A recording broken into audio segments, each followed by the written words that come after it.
primer lugar, quiero que miremos esta reacción química, porque aparte de ser una de las más bonitas que conozco, ¿sí? Me parece que es un buen ejercicio el poder observarlo.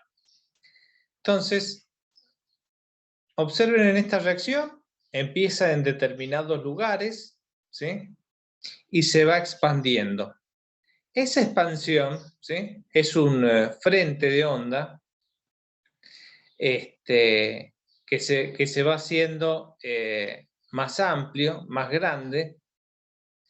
Y interesante observar cuando estas ondas de reacción, estos frentes de reacción, se encuentran, uno podría decir chocan, las ondas químicas, ¿sí? Observen, por favor, las ondas químicas se anulan, ¿sí? En física a veces vemos que las ondas se pueden sumar, adicionar y a veces se pueden anular. Bueno, en química, como es una cuestión de consumos de reactivos, las ondas químicas siempre se anulan al chocarse. Pero observen cómo la reacción se reactiva de manera periódica y avanza con cierto tiempo, ¿no? Entonces, normalmente estamos acostumbrados a ver que una reacción o es irreversible, avanza hasta que se consumen todos los reactivos, o que llega a un equilibrio, ¿no? Acá tenemos un ejemplo de una reacción que es oscilatoria, ¿ve? Se inicia y después de un tiempo volvemos a ver que se inicia porque los reactivos se han regenerado. Entonces, tenemos esta maravilla. Lo importante ahora para el tema es poder apreciar de que hay un elemento que no habíamos estado estudiando específicamente y era el tiempo de reacción, ¿sí? El tiempo como variable en una reacción no lo habíamos estudiado. Y es eso, ¿sí? Lo que estudia prácticamente la cinética química. En primer lugar, ya tenemos todos asumidos o entendemos de que hay procesos químicos que se tardan distintos tiempos, ¿sí? No es lo mismo encender un fósforo, ¿sí? Que guardar un pedazo de queso en la heladera, por ejemplo, ¿no? O preparar un dulce y ponerlo en un frasco que a veces nos puede durar más tiempo. Inclusive hay procesos que pueden durar toda la vida o pueden durar a veces toda la vida del universo. Entonces, hay una medida del cambio, de cómo varían esta relación entre reactivos y productos en función del tiempo. Entonces, en primer lugar, es a lo mejor el primer elemento que tenemos que tomar a reflexionar, ¿no? La influencia del tiempo en las reacciones. ¿Qué la sabemos? Distintos procesos están a distintos tiempos, pero no lo habíamos estudiado como una influencia directa hasta ahora. En este sentido, muchas veces vamos a entender la velocidad de reacción, ¿sí? Como el cambio en la concentración de un reactivo o un producto en respecto al tiempo, o sea, la cantidad de moles que se van a transformar, por ejemplo, por segundo, ¿sí? Acá hay una aclaración que hace falta porque depende el texto que usted vaya a tomar de guía, cómo se refiere. Algunos hablan como rapidez y algunos otros también se refieren como tasa de cambio, ¿sí? ¿Cuánto es lo que cambia? Sobre todo es importante entender la diferencia entre velocidad y rapidez de reacción, ¿sí? La velocidad, físicamente hablando, es una magnitud vectorial. Yo tengo que decir, voy a tanta velocidad, ¿hacia dónde? ¿Sí? Me dirijo a 100 kilómetros por hora. ¿Hacia dónde? ¿Hacia Villa Mercedes? ¿Hacia Mendoza? ¿Hacia dónde? ¿Sí? Entonces tengo que indicar en la velocidad, la dirección tiene que estar también comprendida esa información. Mientras que en los procesos de cinética, ya entendemos, hay una sola dirección, es de reactivos hacia productos en lo que esté avanzando. Entonces, no hace falta la magnitud vectorial del sentido. No hace falta indicar el sentido porque la reacción ya está avanzando de reactivos a productos. Entonces, ese valor de decir, está cambiando 5 moles por segundo, ¿sí? O decir, voy a una velocidad de 10 kilómetros por hora, sería una magnitud escalar, ¿sí? Es el cuánto cambia, sin el sentido de hacia dónde voy. Entonces, esa magnitud escalar es la rapidez, la magnitud vectorial es la velocidad, ¿sí? Entonces, por eso esa diferencia y la rigurosidad en algunos textos, ¿sí? Nosotros los vamos a tomar ampliamente como sinónimos, ¿sí? Entendiendo de que estamos hablando de una magnitud escalar que no necesita la indicación del sentido, el hacia dónde, porque obviamente es de reactivos a productos. Entonces, esta primera diferencia, que por ahí no está en los textos, porque se da como un concepto sabido, es importante que me diga si le entendieron o no, ¿sí? Y si no, al menos anotan por ahí para preguntar al profesor de física o de matemática qué es una magnitud vectorial y qué es una magnitud escalar, ¿sí? Porque existe la posibilidad de que ellos se la puedan explicar muchísimo mejor que nosotros. Bien, entonces, básicamente una reacción la vamos a considerar en un principio como un conjunto, a ver que me dé el láser, ahí estamos, como un conjunto de moléculas de reactivo, ¿sí? Que de a poco, al avanzar la reacción, me van apareciendo algunas partículas o moléculas que van a ser el producto. A medida que el tiempo pasa y la reacción va prosiguiendo, yo voy a ir teniendo cada vez más cantidad de moléculas de producto. ¿Y hasta cuándo? Bueno, si la reacción es irreversible, hasta que uno de los reactivos desaparezca, ¿sí?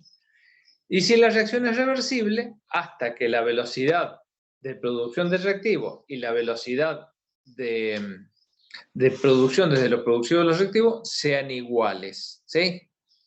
Ay, ¿cómo es esto, profesor? Volvemos a entrar en el tema del equilibrio dinámico. Entonces, antes de meternos más en el tema, me interesa que quede claro esta relación de la velocidad con el equilibrio dinámico que vimos en algún momento. Así que vamos a ver, por ejemplo, en esta situación primero, ¿sí? Que me parece que puede ser más simple.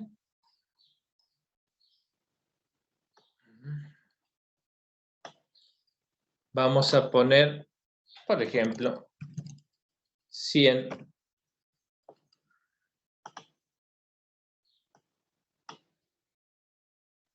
partículas de A. Bueno.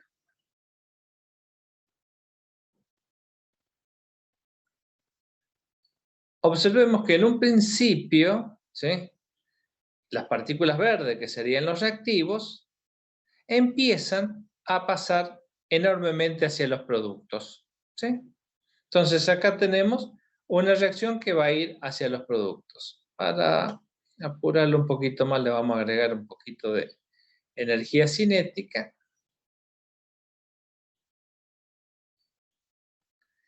Entonces, en algún momento vamos a empezar a ver también de que hay moléculas de los productos que empiezan a pasar hacia los reactivos, ¿sí? ¿Hasta dónde? Hasta que ahí llegamos a tener un determinado equilibrio, ¿sí? Entonces, la velocidad de la reacción neta va a avanzar de la formación de reactivos hacia productos y en algún momento los productos también empiezan a regenerarme los reactivos. Cuando esas dos tasas de conversión se igualan, ¿sí? La reacción entra en un estado de equilibrio, ¿sí? No se me va a formar más, que eso ya lo vimos en equilibrio. Lo que estamos viendo ahora acá es la tasa de conversión de reactivos a productos en función del tiempo.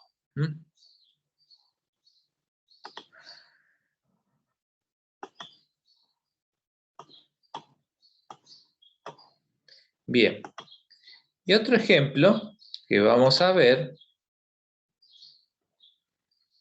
ya sería específicamente el de una reacción química. ¿Qué reacción vamos a ver? Esta en la que el dióxido de nitrógeno más una molécula de flúor me va a dar en un primer paso flúor, dióxido de nitrógeno, más un átomo de flúor aislado y otra molécula de dióxido de nitrógeno con ese flúor aislado me va a terminar generando otra molécula de el flúor, dióxido de nitrógeno. Vamos a llamar así para no complicarnos la vida. Entonces, ¿qué vemos acá? Moléculas de flúor, que son las verdes, dióxido de nitrógeno, estas que son las triatómicas, ¿sí? Y cuando la reacción empiece,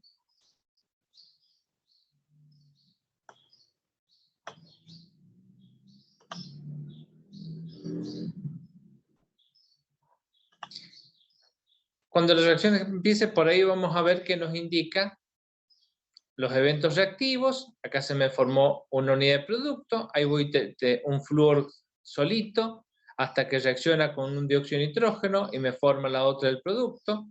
También podemos ver una reacción adversa, ¿sí? O paralela que ocurre, que es la regeneración de las moléculas de flúor o la descomposición en este paso donde una molécula de flúor choca con una de producto del flúor dióxido de nitrógeno y se me regeneran los reactivos. ¿Sí? Bien.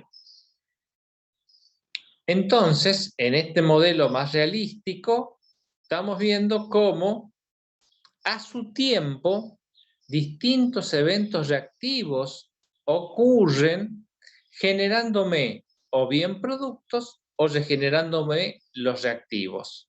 ¿Sí?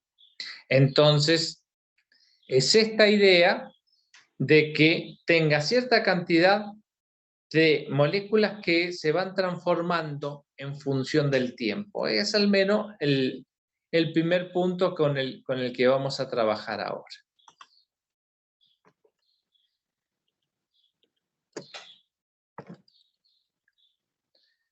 En general, imaginemos que tenemos una reacción con un reactivo A que pasa a un reactivo B, ¿sí?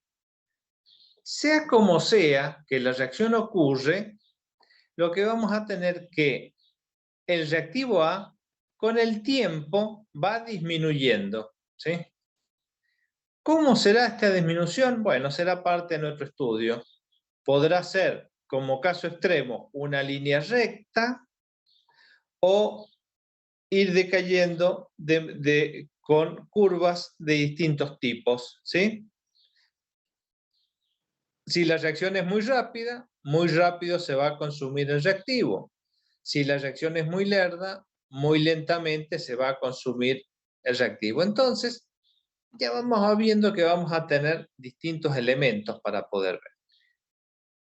A medida que se van consumiendo las moléculas de reactivo, vamos viendo que se van produciendo las moléculas de producto, ¿sí?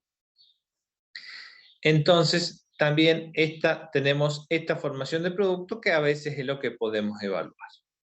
Bien, entonces, por simple definición, donde decimos de que la velocidad o la rapidez de una reacción va a ser el consumo de moles de reactivos en función del tiempo o la producción de moles de producto en función del tiempo. ¿Sí? Entonces, cualquiera de estas dos expresiones es lo que tenemos acá.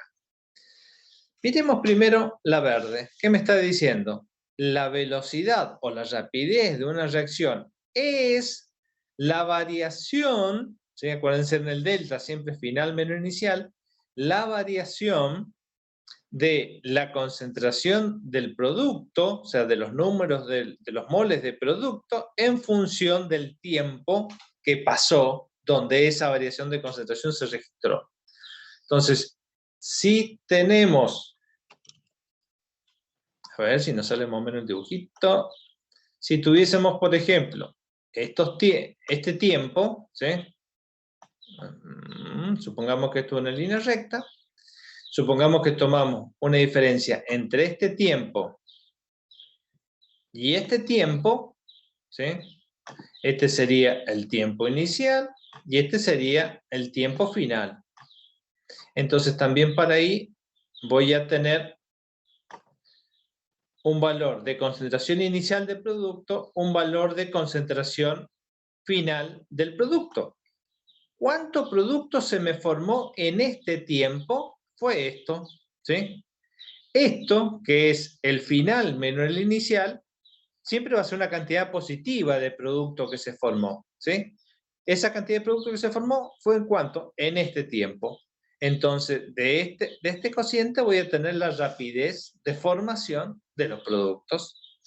¿Y qué pasó en esos tiempos con los reactivos? Y yo en un principio tenía esta concentración de reactivos y al terminar, en el tiempo final, tengo esta concentración de reactivos. Entonces, en este tiempo que pasó, ¿sí? La cantidad de reactivo que se consumió fue esta, ¿sí? Pero ahora, ¿qué pasa? La concentración final de los reactivos siempre, siempre, en una reacción, va a ser menor que la inicial, ¿sí? Entonces, yo voy a tener acá el delta de la concentración final de los reactivos menos la concentración inicial de los reactivos va a ser negativa, ¿sí? Entonces acá entramos con un problema de que no hay velocidades negativas, ¿sí? Yo no puedo ir a menos 10 kilómetros por hora. Yo puedo ir a 10 kilómetros por hora en el sentido contrario, pero no existen las velocidades negativas. Tampoco existen las rapideces negativas. Yo no puedo estar transformando menos 5 moles por segundo. Entonces, las transformaciones, obviamente en química, siempre va a ser una cierta cantidad de mol que se transforma en función del tiempo. Es una cantidad positiva. Se me transformaron 5 moles por segundo, 10 moles por segundo, son cantidades positivas. Entonces, para corregir esta cuestión matemática, es que a la definición de velocidad de reacción en función de los reactivos tiene un signo negativo delante para que las cantidades me den positivas. Entonces, siempre que hablemos de velocidad de reacción, de rapidez de reacción, de reactivos a productos, normalmente me aparece ese signo negativo. Bien. Entonces vamos a tomar un ejemplo, un caso de estudio, ¿sí?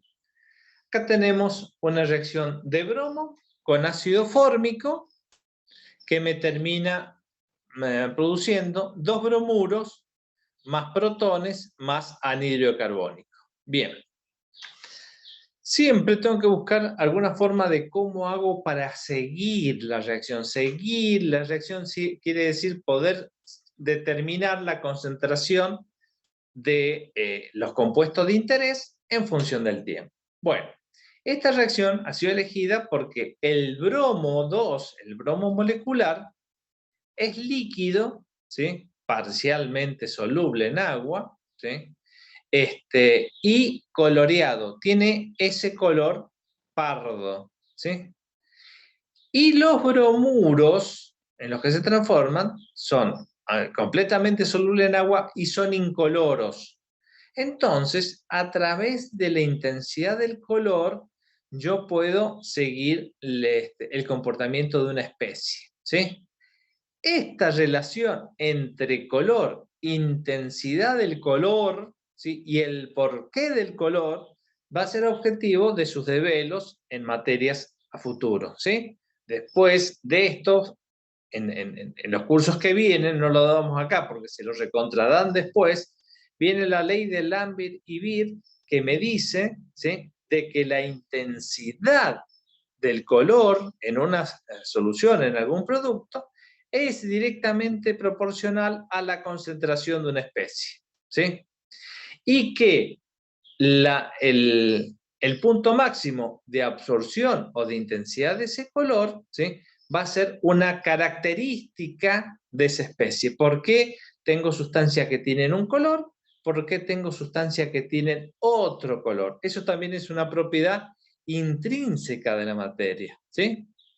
Y fíjese si se quiere, que muchas veces decíamos, tenemos soluciones donde sus propiedades dependen de la naturaleza de la sustancia, ¿sí?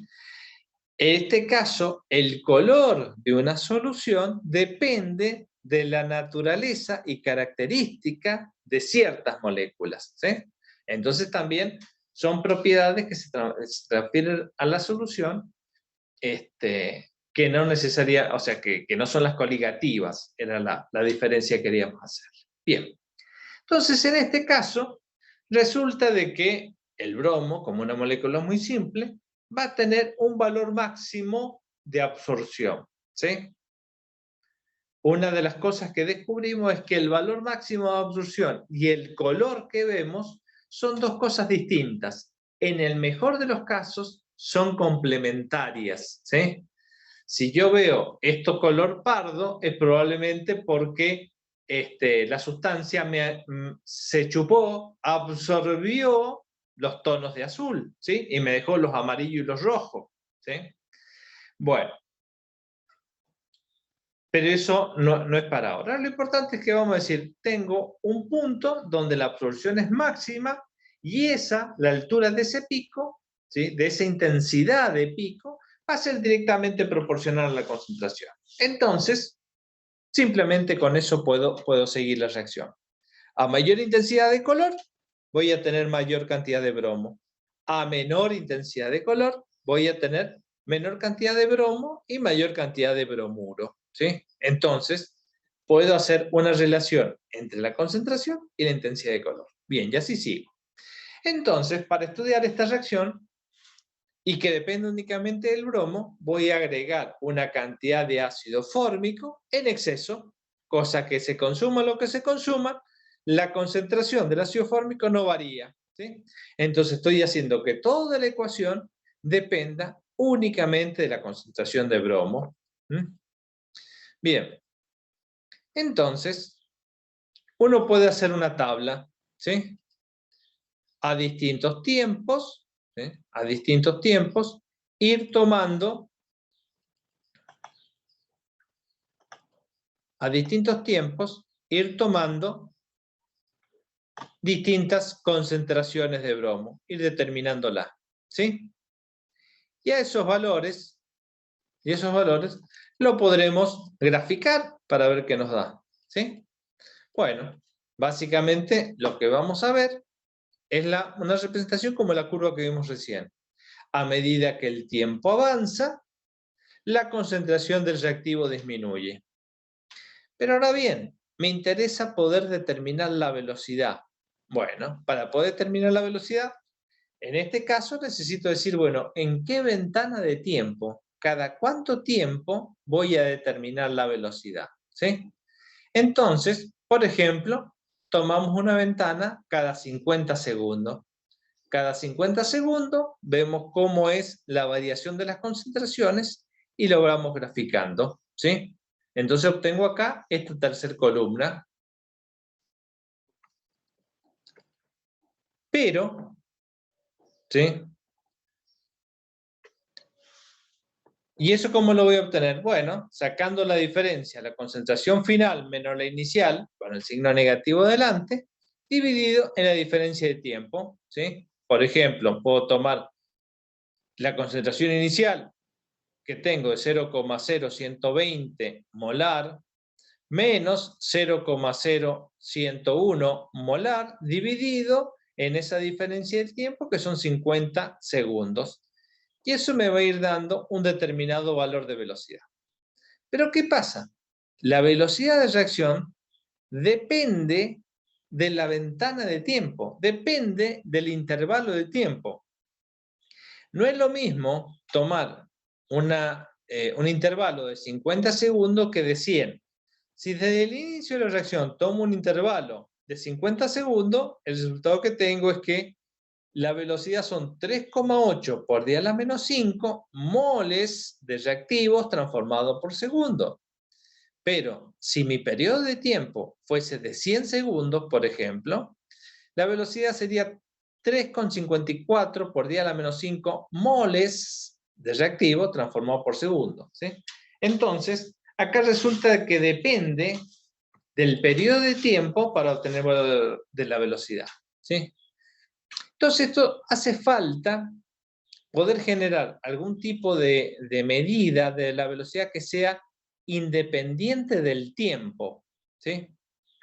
Entonces, en este auxilio vienen las matemáticas infinitesimales, ¿no? Aquellas que desarrolló Newton, y aplicamos los límites. Ahora entendemos por qué tuvimos que ver límites en matemática. Bueno, porque hay muchas circunstancias donde me sirve que si yo voy recortando, hago que alguna de las variables tiende a cero, me permite casi independizarme de esa variable para que dependan de otra que tienen más peso. Bien, entonces, si este concepto de velocidad de los reactivos en función del tiempo, yo digo cuando la variación de este límite, de este delta t, tiende a cero, o sea, voy tomándolo con periodos cada vez más pequeños, más pequeños, más pequeños, voy a terminar obteniendo una definición de velocidad instantánea, ¿sí?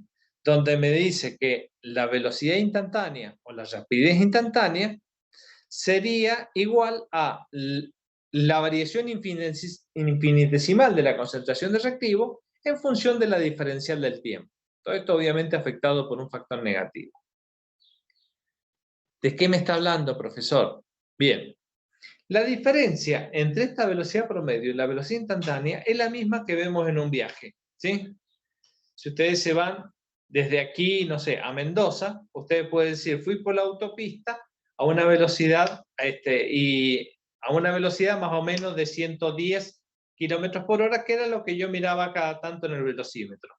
Cada vez que miro el velocímetro del auto y veo que me está marcando 110, sé que en ese momento estoy viajando a 110 kilómetros por hora. Es la velocidad instantánea de ese momento. Pero si yo determino a la hora que salí y a la hora que llegué y el tiempo y la distancia que queda entre el punto de partida y el punto de llegada, vamos a poder decir, me tardé tanto tiempo, viajé a una velocidad promedio de 95 kilómetros por hora, porque tuve que parar, porque me hicieron el control sanitario en desaguadero, etcétera, etcétera, ¿sí? Entonces, tengo un valor promedio y un valor instantáneo. Lo mismo pasa acá. Cuando tomo un periodo de tiempo, la velocidad en ese periodo de tiempo va a ser una velocidad promediada entre las concentraciones iniciales y finales y el periodo que tardé. Y la velocidad instantánea, ¿sí?, me da una relación prácticamente con la cantidad de reactivo. Entonces, esto, por un lado, lo que veo es una medida mucho más fideligna para poder trabajar, o biunívoca, es la velocidad instantánea, ¿sí? Porque me va a relacionar directamente la concentración de reactivo en función de la velocidad de reacción, prácticamente independiente del tiempo, porque el periodo del tiempo es un infinitesimal, ¿sí? O sea, me está diciendo que la velocidad del reactivo está dependiendo prácticamente de la concentración del reactivo en ese momento. Entonces, esto es una observación importante, ¿sí? Bueno, acá este gráfico que vemos es para que nos demos cuenta de que hay cierta variación entre la velocidad promedio y la velocidad instantánea.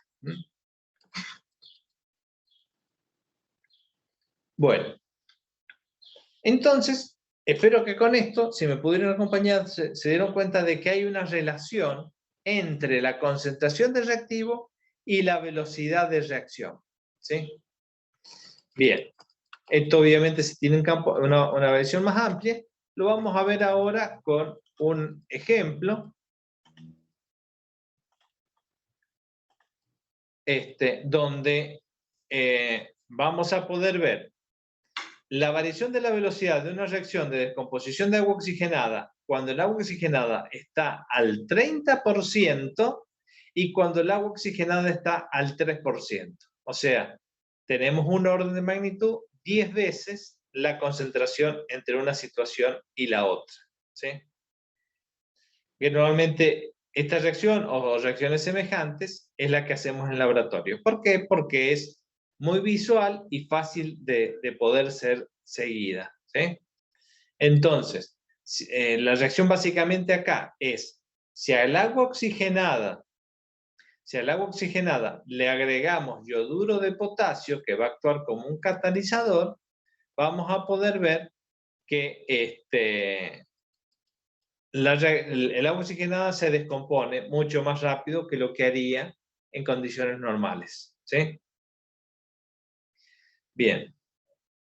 Entonces, en este tiempo, ahí en la demostración, tenemos la descomposición del agua oxigenada al 3%, ¿sí? Entonces, vemos que para llenar la probeta, una determinada cantidad, se ha tardado cierto tiempo. Sí, Agostina, estoy presentando y yo estoy viendo en otro dispositivo que la presentación está saliendo, ¿sí? No sé si todo tiene una situación semejante. ¿Está bien? A lo mejor alguno tenga problemas con internet. Ah, sí, bueno, tengan en cuenta a veces cuando están desde un celular que pueden tocar y cambiar entre los distintos que están participando en la reunión. Bien.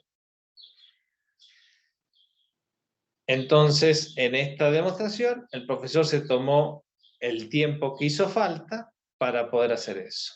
Bien. Entonces ahora el agua oxigenada está al 30%. ¿Sí? La reacción tiene otra magnitud y sobre todo tiene otra velocidad. ¿Sí? Entonces, este era el punto importante, que registremos, que nos demos cuenta que hay una relación entre concentración de reactivo y velocidad de reacción, ¿sí? Por eso, no es lo mismo, a lo mejor raspar un fósforo, ¿sí? O encender cualquier pirotecnia para la fiesta, donde se los permitan, porque en la mayoría de lugares están prohibidas, que la explosión que hubo en Beirut. ¿Se acuerdan? Hace unos años atrás, cuando fue 2017, ¿sí? Que se borró medio puerto de Beirut porque explotaron una explosión o lo que hay. Entonces, la cantidad de reactivo, ¿sí? Influye a la velocidad de la reacción. Obviamente también la cantidad de reactivo va a influir en la cantidad de energía, porque eso era una propiedad extensiva, etcétera, etcétera. Bien.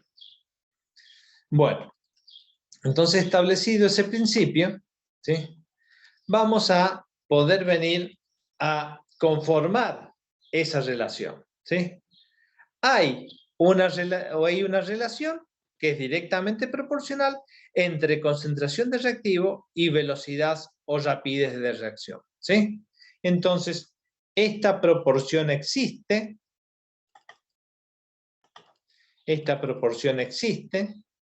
y para llevarlo de proporción, ¿sí?, a una igualdad, vamos a tener que hacer que aparezca un factor de proporcionalidad, ¿sí? Este factor de proporcionalidad va a ser igual al cociente entre la velocidad o rapidez de la reacción y la concentración del reactivo, ¿sí? Entonces, esto es lo que podíamos ver en la primera tabla, ¿sí?, que me aparecía una K, y la K era prácticamente la misma para cualquier tipo de velocidad, porque como al estar dividido en diferentes tipos de concentraciones, siempre me daba un mismo valor, ¿sí? A ver si podemos volver a la otra, porque me interesa que se den cuenta. ¿Ven? Mira, ahora sí que entendemos qué es esta K. Esta K, ¿sí?, la relación entre la velocidad instantánea y la concentración de reactivo es más o menos siempre la misma. Estaría variando en la centésima, pero de un 10 a la menos 3, o sea, estaría variando en un 10 a la menos 5. 10 a la menos 5, fíjese que prácticamente el valor no cambió. Es casi para todo un 3,5 por 10 a la menos 3. Bien. Entonces, resulta que puedo plantear una relación, ¿sí?, que es constante entre la velocidad de reacción y la concentración del reactivo. Obviamente, trabajando siempre a la misma temperatura, ¿sí? Bien. Entonces, algunas de las cosas que podemos decir, o al menos es que como es directamente proporcional, contra más grande sea esta constante de proporcionalidad, más rápida será la reacción, ¿sí? Porque es directamente proporcional. Y lo otro, como muchas de las constantes dependen de la temperatura. ¿Cómo? Ya lo veremos más adelante. Pero al menos este punto de partida nos permite una generalización muy importante, que es para decir, para cada reacción determinada, ¿sí?, voy a poder presentar una ecuación de velocidad que se va a cumplir siempre, ¿sí? Esta ecuación de velocidad que se va a poder cumplir siempre se va a llamar la ley de velocidad, ¿sí?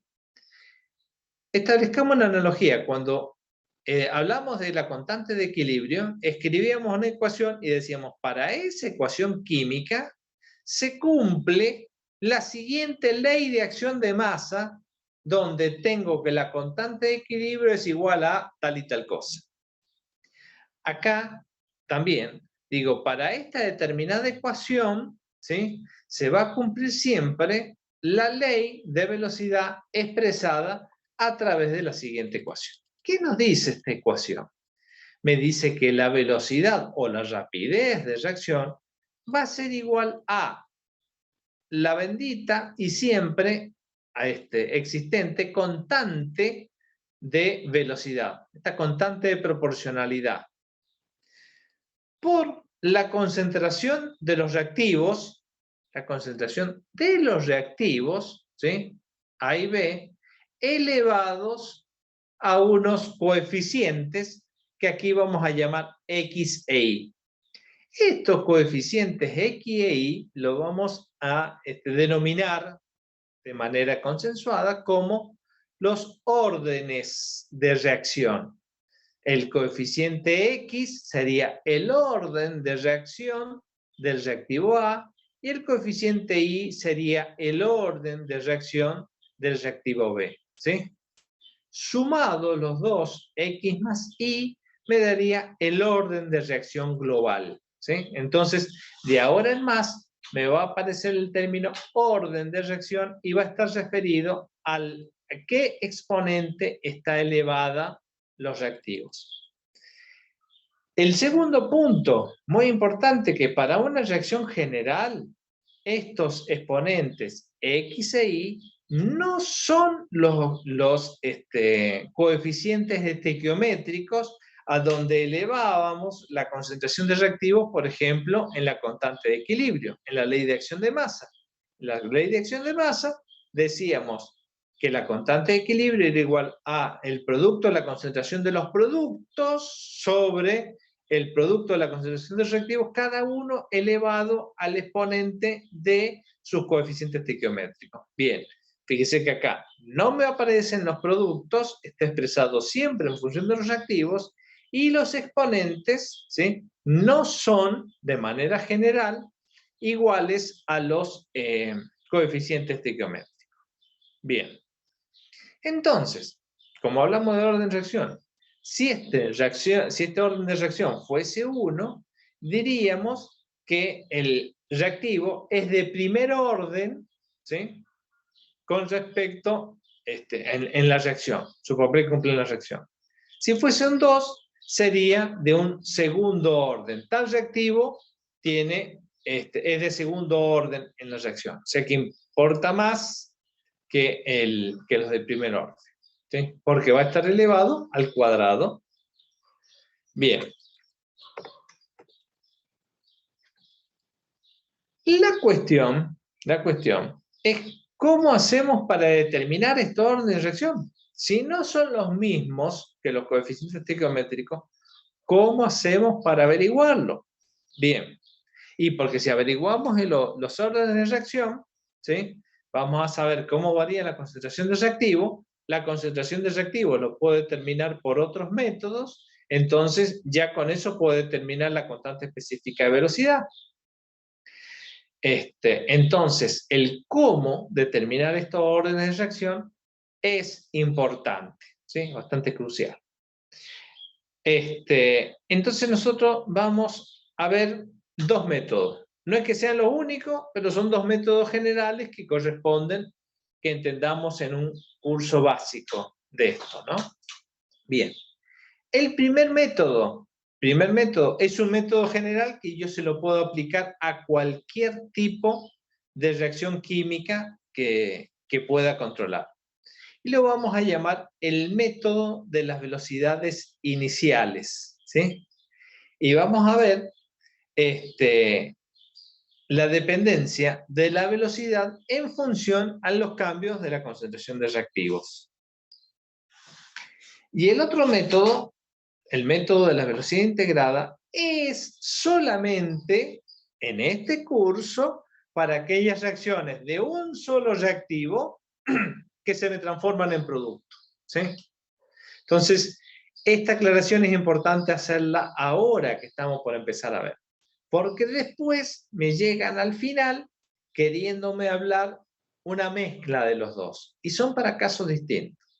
Primero, vuelvo a insistir, el método de la velocidad inicial es para cualquier reacción, ¿sí? Una reacción genérica.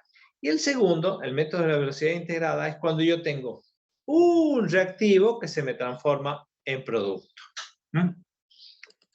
Bien. Entonces, el método de las velocidades iniciales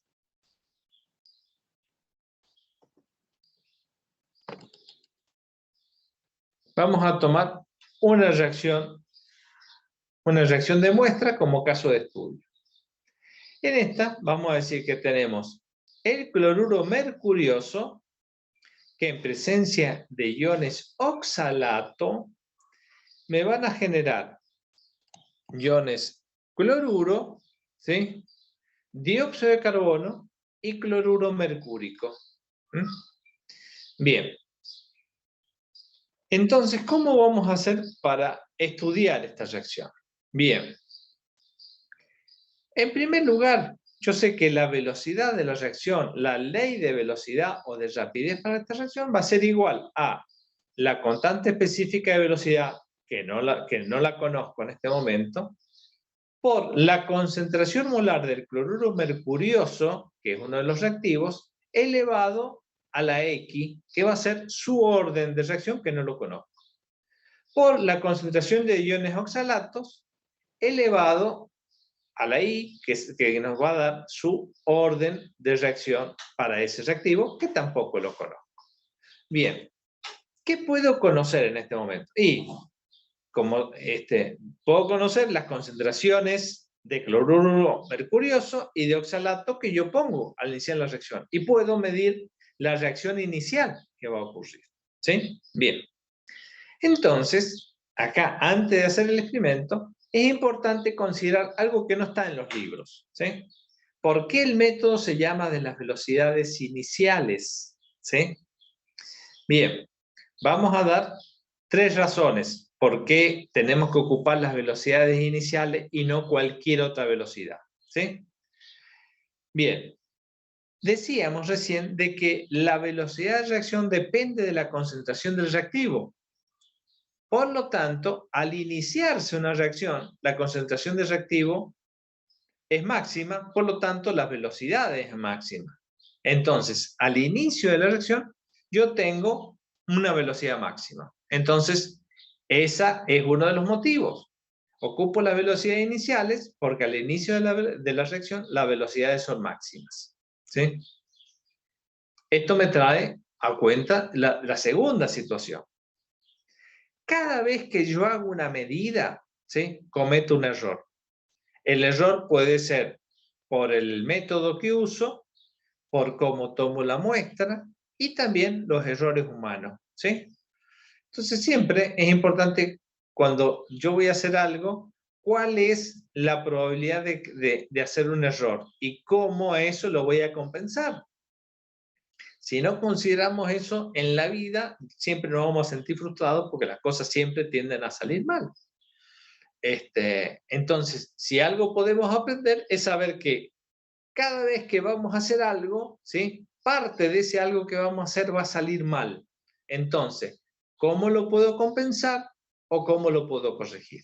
Bien, entonces la cuestión es que cada vez que voy a sacar una muestra para determinar la concentración, yo sé que voy a tener un error, ¿sí? Supongamos que en el mejor de los casos, ese error es constante a lo largo de toda la reacción. El error de determinación, la incertidumbre de dónde en ese rango de valores se encuentra el valor real. Entonces, si ese valor va siendo constante, ¿sí? No va a tener el mismo peso al iniciarse la reacción, que yo tengo velocidades más grandes, que al final de la reacción, donde la diferencia de velocidades son más chicas, ¿sí? Al final de la reacción, hasta puede ocurrir que el solapamiento del error en las dos determinaciones, de la inicial y de la final, se solapen, ¿sí? Estoy en una región de incertidumbre, si no sé si la reacción sigue, si se paró, si qué le pasó. Entonces, para reducir el error en la determinación, ¿sí? Al principio de la reacción es donde el peso relativo de ese error es mínimo. Entonces, esa sería la segunda reacción. Al inicio de la reacción, el error relativo de la determinación es mínimo. ¿Mm? Y la tercera razón por que utilizamos las velocidades iniciales es que hay muchas reacciones que van a buscar llegar a un equilibrio. Entonces, en cuanto empieza a aparecer producto, empieza a aparecer la reacción inversa que me va a generar de productos a reactivos. O sea, la reacción que sería de derecha a izquierda, la reacción inversa. Entonces, en cuanto me empiezan a aparecer productos, me empiezan a aparecer reactivos. O también pueden ocurrir otras reacciones indirectas. A lo mejor se me forma otro tipo de producto, o a lo mejor el producto, reaccionándome con mayor cantidad de reactivo, me van a generar otra cosa que no estoy estudiando en ese momento. Entonces, al principio de la reacción, ¿sí? Son mínimas las reacciones inversas y adversas de la reacción, ¿sí? Entonces serían las tres reacciones, porque al principio de la reacción las concentraciones y las velocidades son máximas, porque la influencia del error en la determinación es mínima y porque todavía no aparecen las reacciones inversas y adversas que me afectarían la lectura y la determinación de estos valores. Bien, entonces, aclarados eso, podemos seguir con el estudio que estábamos haciendo. Entonces, ¿cómo se hace? Bueno, yo tengo que plantear una serie de experimentos, ¿sí? ¿Cómo serían estos experimentos? Bien, supongamos que vamos a tener un experimento número 1, en donde tengo una determinada concentración de uno de los reactivos y una determinada concentración de los otros reactivos. Y determino cuánto es la velocidad de descomposición inicial. ¿Cuánto es la velocidad de reacción inicial para eso? Tal valor. Bueno, perfecto, tal valor. Entonces, genero un segundo experimento en donde uno de los reactivos, la concentración de uno de los reactivos, me queda constante, ¿sí? Y, por ejemplo, duplico, ¿sí? Es útil duplicar la concentración del otro reactivo, ¿sí?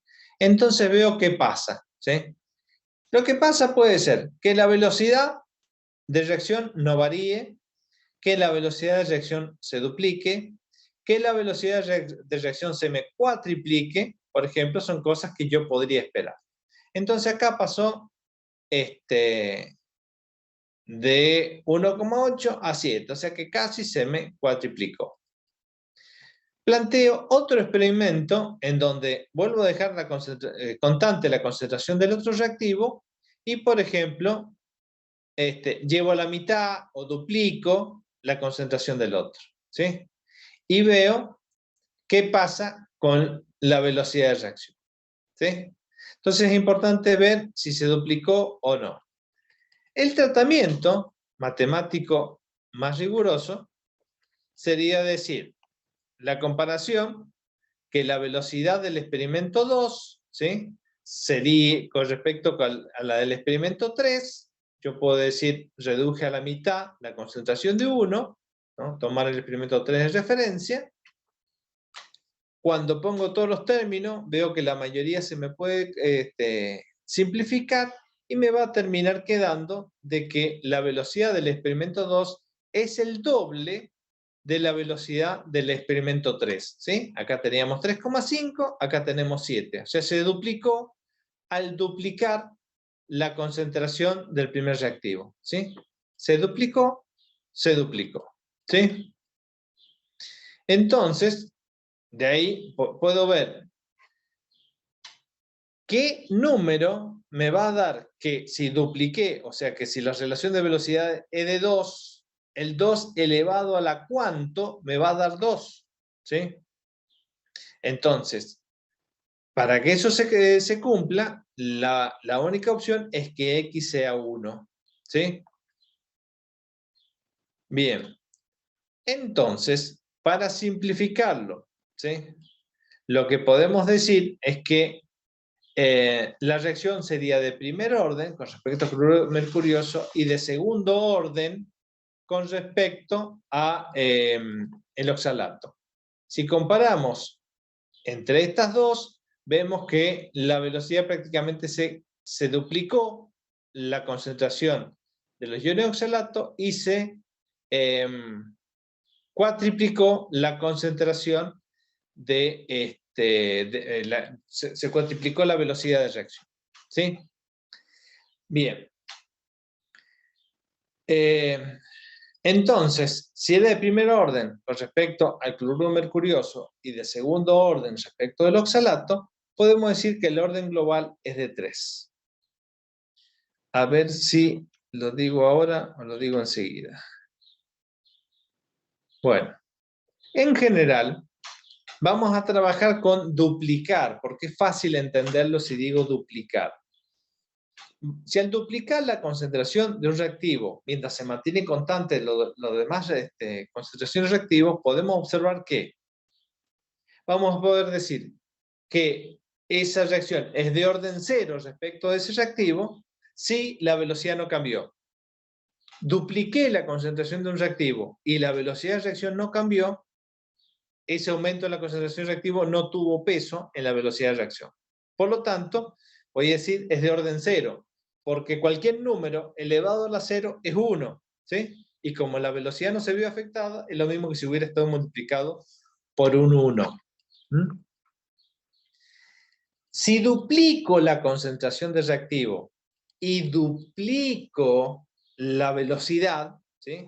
Se duplicó la concentración de reactivo y se duplicó la velocidad, quiere decir de que el único exponente que va a satisfacer que duplico la concentración y duplico la velocidad es que el exponente sea 1, ¿sí? Entonces voy a decir que la reacción es de primer orden respecto a ese reactivo. Si duplico la concentración de reactivo y la velocidad se me hace 4 veces más alta, se me cuatriplica la velocidad de reacción, dupliqué y se me cuatruplicó, la única expresión que me puede satisfacer eso es que yo tenga 2 al cuadrado es 4, ¿sí? Entonces, el orden de reacción para ese reactivo va a ser de segundo orden, va a ser un 2, ¿sí?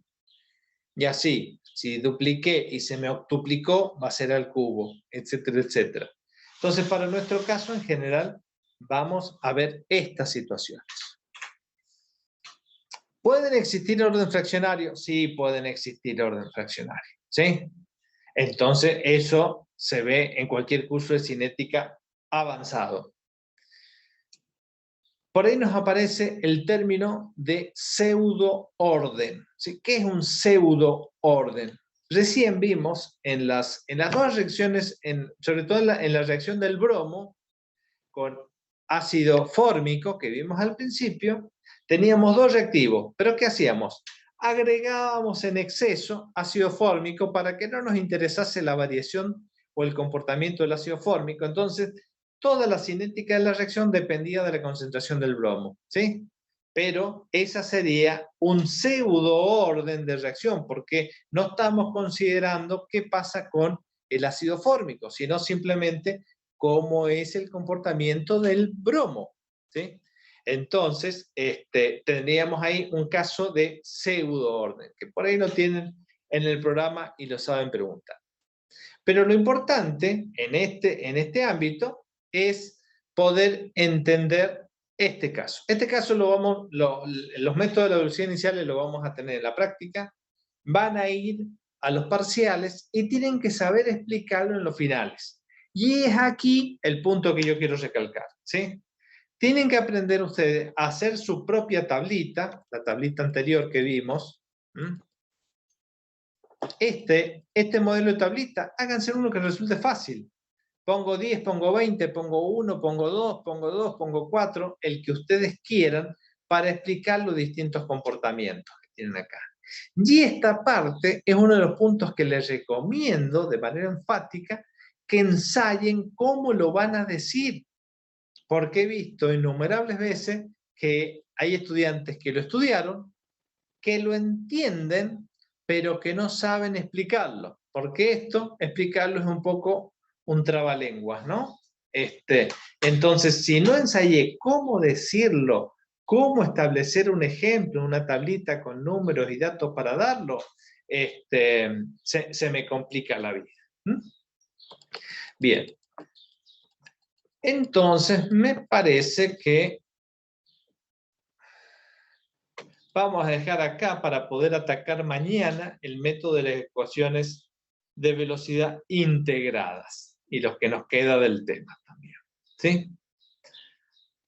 Entonces, siendo las 12, hoy hemos cumplido casi a rajatabla con el horario. No sé si queda alguna consulta para hacer, si se entendió. Alguien preguntaba de que por ahí algunos tienen dificultades en acceder al material. Sí, a mí me sale un cartel de que el enlace es viejo. Entonces, lo que voy a hacer ahora es renovarlo. No obstante, por ahí yo veo que lo que le piden es autorización. Bueno, no importa, al que le salga, me manda la autorización. Espérenme, denme un rato, hasta la tarde, todavía no se pongan a bajarlo ya. Denme hasta la tarde que yo pueda cambiar el enlace, y si no después me mandan a pedir que le habilite el compartir el material. Bueno, a ver si teníamos algo más en los chats.